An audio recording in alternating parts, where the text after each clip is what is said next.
13h, 14h, Europe 1 Info. La suite avec vous, Clélie Mathias et vos deux chroniqueurs du jour, Georges Fenech et Jean-Claude Dacier. Comment répondre au président américain Donald Trump qui menace de surtaxe douanière, 8 pays européens s'opposant à son ambition de s'emparer du Groenland. Il y aura un sommet d'ailleurs, cette question qui se tiendra d'ailleurs à Bruxelles demain soir, mais auparavant, Donald Trump est attendu à Davos dans quelques instants. Il est arrivé en Suisse déjà, il a pris un hélicoptère et son discours devrait avoir lieu à 14h30 à Davos. Auparavant, écoutez Scott Bessent, c'est le secrétaire au Trésor des États-Unis, qui a estimé que les Européens devaient éviter un réflexe de colère au sujet du Groenland, et il a également taclé Emmanuel Macron. Écoutez. Je vais le dire à tout le monde, inspirez profondément, n'ayez pas ce réflexe de colère que nous avons observé, ni cette amertume. Pourquoi ne s'assoit-il pas et n'attend-il pas que le président Trump soit là pour écouter ses arguments? Parce que je pense qu'ils vont être convaincus. Quant à la demande d'Emmanuel Macron d'organiser un exercice de l'OTAN au Groenland, si c'est tout ce qu'il a à faire, alors que le budget européen et le budget français sont dans un état lamentable, je lui suggérerais de se concentrer sur d'autres priorités pour le peuple français. Comment est-ce qu'on doit le prendre encore, cette nouvelle attaque? Est-ce que les Américains ne s'attendaient pas à ce que l'Europe réagisse ainsi face aux ambitions de Donald Trump sur le Groenland? On peut quand même supposer qu'il devait s'attendre à des réactions, c'est évident, mais... Le réflexe de colère, inspiré profondément. Oui, mais il y a de quoi être en colère quand même, très franchement. Voilà une OPA, on peut dire une OPA qui est faite par Donald Trump, qui n'a pas forcément le consentement de tous les Américains, et y compris même dans sa propre famille politique. Il fait une OPA, comme ça, sur un territoire qui n'est pas membre de l'Union européenne, certes, vous le savez, le Groenland, mais qui est lié à l'Union européenne de fait qu'il a l'autonomie, un statut d'autonomie avec le Danemark, qui a une souveraineté. Absolument. Donc le Danemark fait partie de l'Union européenne. On ne peut pas ne pas réagir quand il y a une agression, il faut dire ce qu'il en est, une tentative d'accaparement de ce territoire par un membre de l'OTAN, et pas des moindres, les États-Unis. Peut-il y avoir un conflit au sein de l'OTAN? Certainement pas. Alors là, on va y venir. Oui, le tout monde quand même au sein même de l'Alliance. On fait de la gesticulation, on envoie quelques chasseurs alpins, on envoie quelques soldats. Mais c'est évident qu'on ne peut pas les imaginer... pays alliés de l'OTAN ont demandé un exercice sur place au Groenland. La France devrait y participer. Ça fait partie des gesticulations. Enfin, qui peut imaginer une seule seconde qu'il puisse y avoir un conflit ouvert et armé au sein même de l'OTAN? L'OTAN est fait pour protéger de l'extérieur à l'OTAN, pas au sein même de l'OTAN. Donc ça n'a aucun sens. Il ne peut y avoir qu'une issue... Évidemment, le secrétaire général de l'OTAN ce matin, Mark Rutte, a écarté les craintes selon lesquelles cette crise en fait entraîne l'effondrement de l'Alliance. L'Alliance est morte. L'Alliance. Mark Rutte dit il écarte l'effondrement de l'OTAN. Et même, rappelez-vous, Macron a dit qu'il était dans le coma. Emmanuel Macron avait dit que l'OTAN était en mort cérébrale. Oui, c'est ça, coma ou mort terme qu'il avait employé.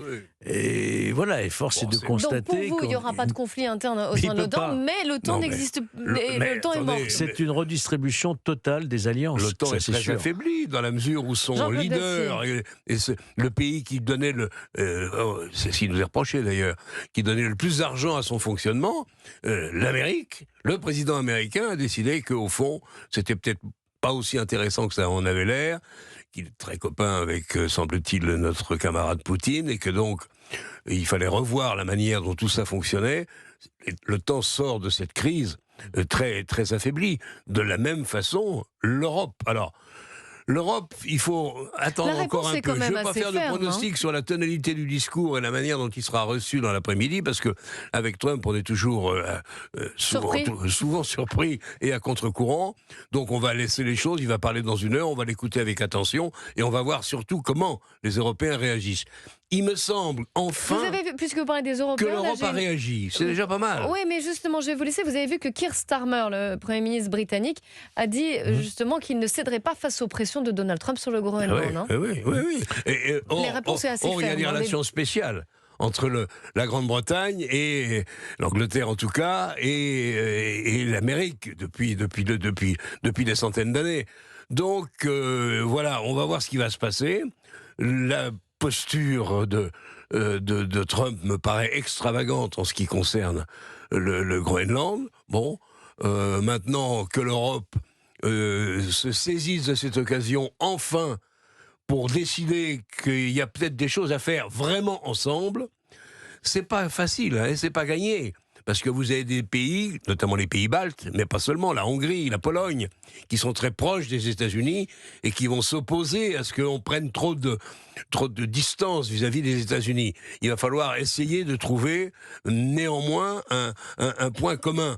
Je pense quand même que l'Europe est bien partie pour se réorganiser, remettre un certain nombre de choses à plat. C'est peut-être le service, sans qu'il l'ait vraiment voulu, c'est peut-être le service que va nous rendre Donald Trump. Je vous soumets juste une déclaration, justement, vous parliez des pays baltes. Écoutez, le président finlandais cette fois, Alexander Stubb, il dit il y a deux écoles de pensée ici au sujet du Groenland.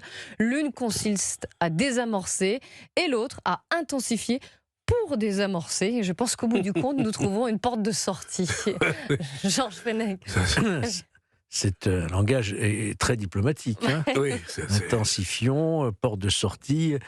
La porte de sortie, malheureusement, je crois qu'elle sera en faveur de celui qui a la puissance, l'État-puissance aujourd'hui. C'est une constatation. Ce sont les États-Unis.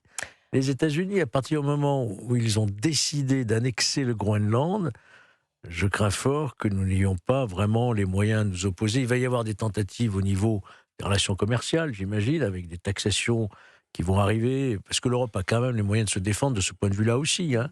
Il n'y a pas que les États-Unis.